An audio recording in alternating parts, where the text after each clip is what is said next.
Why do so many Americans have thyroid disease, especially hypothyroidism? By some estimates, 20%, maybe as many as 35% of the American population now have thyroid disease. That's something? But why? Well, one reason was the advice to consume lots and lots of wheat and grains. So wheat contains a protein called gliadin that initiates the process of autoimmunity. It could be rheumatoid arthritis, it could be Hashimoto's thyroiditis, it could be any number of other autoimmune diseases. But about half the people who have Hashimoto's thyroiditis, a form of autoimmune thyroid disease, half those people have antibodies against the gliadin protein that cross-reacts with the thyroid gland.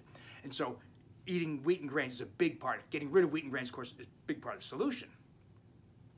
Another big reason is our overexposure to industrial chemicals. We swim in a sea of industrial compounds like Bisphenol A or BPA that comes from polycarbonate plastics, and perfluorooctanoic acid that's in flame retardant materials like mattresses and sofas and bedding, as well as in nonstick cookware.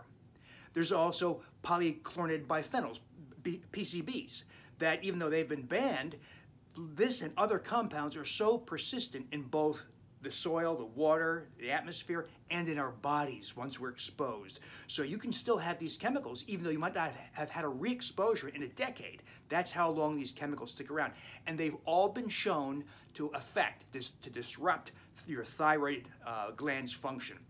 There's dozens of compounds that do this now, and I don't know how to avoid all these things except to do such things as, buy organic foods, don't get exposed to pesticides on your lawn, those kinds of common sense efforts. But this is, I think, the reason why we have so much thyroid dysfunction now.